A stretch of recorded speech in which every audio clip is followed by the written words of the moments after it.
Tahukah bahwa menderita penyakit aneh atau gejala yang aneh-aneh itu bisa disebabkan karena pembiasaan kita berpikir atau berbuat yang aneh-aneh. Juga bisa disebabkan karena kebiasaan kita berprasangka yang aneh-aneh atau berprasangka negatif kepada seseorang, yang mana seseorang tersebut justru malah berpikiran baik kepada kita.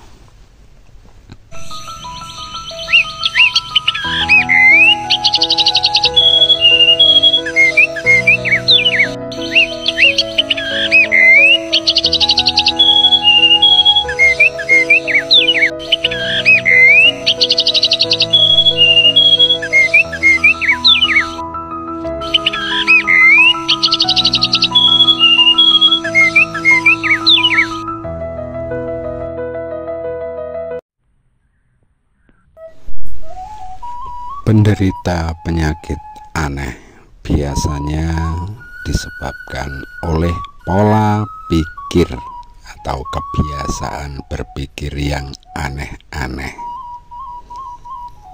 dan bisa juga terjadi karena seringnya berprasangka buruk kepada orang yang sebenarnya baik kepadanya.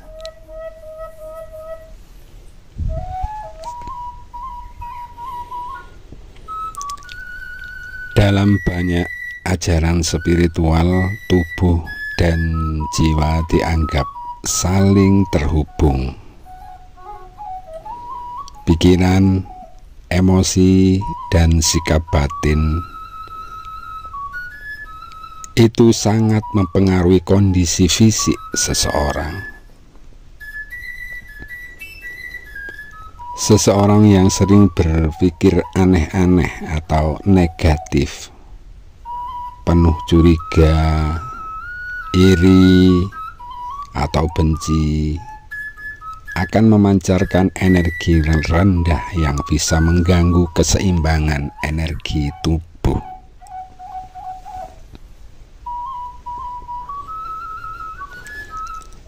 Dalam hukum energi spiritual, apa yang kamu pancarkan itulah yang akan kembali padamu. Jika kamu pikirnya aneh-aneh, maka tukule ya akan aneh-aneh juga. Begitu juga jika seseorang terus-menerus berprasangka buruk, itu sama dengan sedang memancarkan signal atau frekuensi yang buruk, dan hal itu akan menarik pula frekuensi yang sesuai, yang di sini termasuk penyakit atau gangguan lain.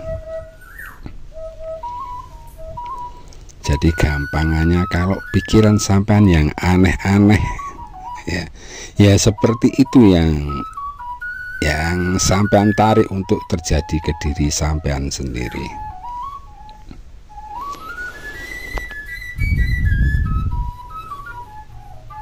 Prasangka buruk yang terus-menerus itu bisa membuat lapisan aura atau pertahanan pada tubuh seseorang itu menjadi keruh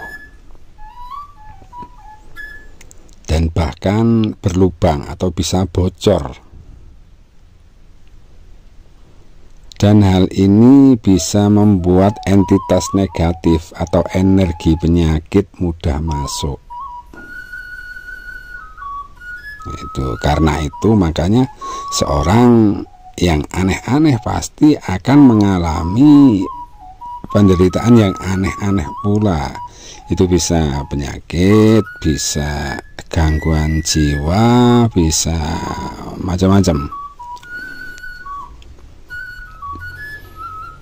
dan juga bisa memicu gangguan jin atau makhluk halus. Jadi dalam beberapa kasus spiritual, penyakit aneh atau hal-hal aneh yang muncul itu bisa dikarenakan orang tersebut ini memang membuka celah ya, celah. Jadi apa saja sih ya, yang bisa dikategorikan membuat celah untuk aura bocor, akhirnya banyak gangguan-gangguan dari unsur negatif itu sehingga bisa masuk. Ya seperti amarah gitu ya. Tiba-tiba marah tanpa sebab, tanpa alasan sing jelas, tanpa konfirmasi ya. Jadi kita mek nggugu pikir lan curigane dhewe.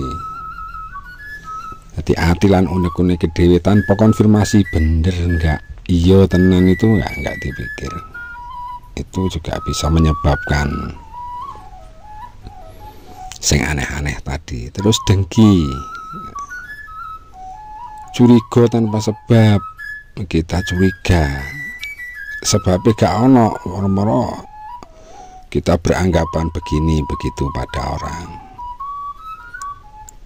Itu juga bisa menyebabkan energi negatif atau mengundang makhluk halus atau mengundang penyakit atau mengundang gangguan jiwa sing aneh. Jadi gak lumrah. Apalagi yang kita curigai ternyata orangnya itu baik, maksudnya nggak seperti yang sampean curigai, atau bahkan malah baik ke kita, itu malah akan lebih parah lagi. Ibarat apa, penyakit itu malah akan sulit ya, sulit penyembuhannya. Atau ibarat gangguan jiwa itu malah angel sekali itu penyembuhannya. Jadi perlu pendampingan dan bimbingan khusus. Terus dari pandangan metafisika ya, dalam metafisika pikiran adalah kekuatan kreatif. Segala sesuatu yang terjadi dalam realitas luar berakar dari vibrasi dalam atau vibrasi batin. Jadi menurut metafisika ini juga sama seperti menurut spiritual tadi. Pikiran sebagai pencipta realitas. Jadi pikiran buruk yang dipelihara itu, pikiran elek yang dibiasakno itu, apa mana terhadap sesama ya, terutama kepada orang ya, terhadap orang yang baik, orang yang sak temen iku ora lapo-lapo nang sampean maksudnya. Itu adalah bentuk penyimpangan frekuensi. Jadi bisa membuat tubuh itu menyesuaikan dengan getaran buruk itu, yang lalu akan muncullah penyakit aneh yang secara medis sering tidak jelas penyebabnya. Di aneh gak ono tombone cara secara medis.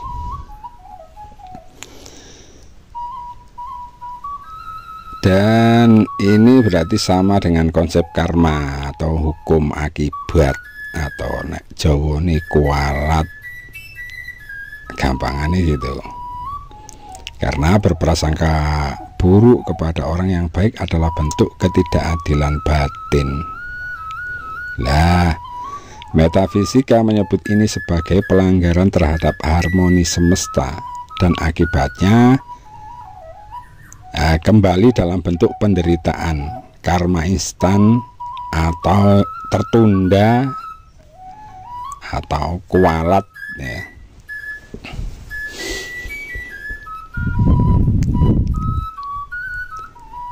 Penelitian psikomatik menunjukkan bahwa sel-sel tubuh itu sebenarnya mendengar pikiran kita.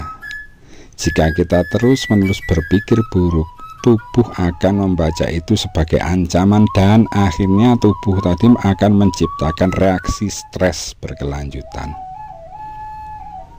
yang memunculkan gangguan fisik, yang bisa memunculkan gangguan fisik. dan termasuk merasa dan tampak aneh-aneh.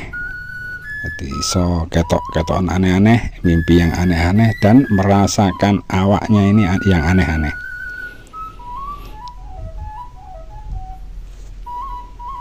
Oleh karenanya Islam sangat tegas dalam melarang prasangka buruk atau suudzon ya. Karena efeknya ya kayak tadi,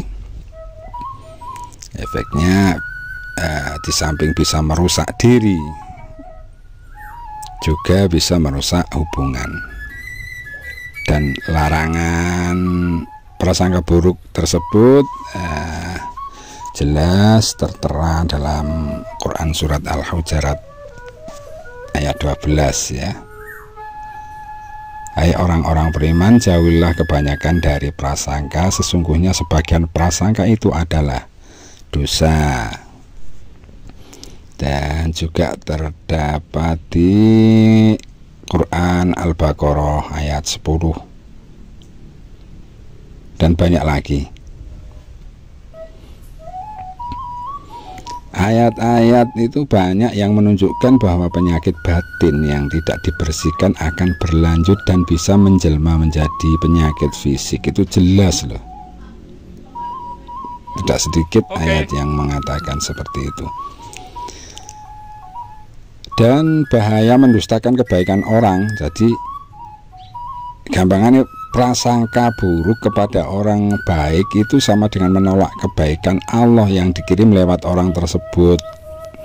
Jadi itu berbahaya, sama dengan mendustakan kebaikan orang. Dan ini termasuk adalah bentuk pengingkaran nikmat atau kufur nikmah. Makanya hati-hati kita berprasangka itu. Gak boleh sembarangan ya.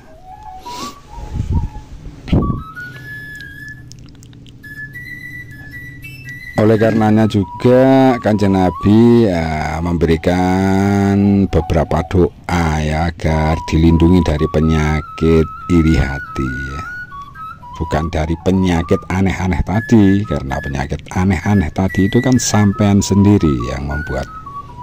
Jadi efek dari kebiasaan sampean yang salah itu. Tapi Kanjeng Nabi mengajarkan agar kita dilindungi dari supaya tidak duweni pikiran yang aneh-aneh, maksudnya gitu. Atau prasangka-prasangka aneh, iri hati, dendam, marah, yang diharapkan dengan doa agar kita nggak memiliki sifat dan kebiasaan aneh-aneh itu, akhirnya kita tidak akan terkena penyakit yang aneh-aneh. Jadi bukan doa dari Kanjeng Nabi ini untuk kita selamat atau sembuh dari yang aneh-aneh, itu enggak. Ya percuma kita berdoa tapi perbuatan dan pembiasaan atau istiqomah kita yang aneh-aneh kan ya. Itu banyak sekali doa-doa itu. Di lain video kita bisa bahas ya, kita bisa aturkan doa-doanya bagaimana saja dan caranya.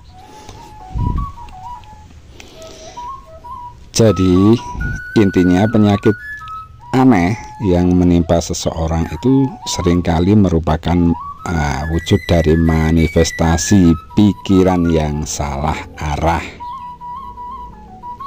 terutama prasangka buruk terhadap orang yang sejatinya tidak bersalah atau justru orang yang baik.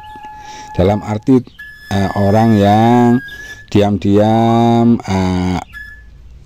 mendoakan Anda, diam-diam senang ketika melihat Anda bahagia, atau yang lainnya. Jadi secara spiritual dan metafisik, hal itu akan menurunkan frekuensi jiwa, dan pikiran prasangka buruk itu selain menurunkan frekuensi jiwa juga akan membuka celah gangguan sing aneh-aneh, gangguan pikiran, jiwa atau fisik yang aneh-aneh. Yang dalam Islam ini disebut penyakit hati yang berbahaya dan berdampak luas. Lalu bagaimana solusinya? Solusi termudahnya adalah yuk kita melatih husnudon dan mensyukuri kebaikan orang lain, bukan malah curiga atau berpikiran yang aneh-aneh.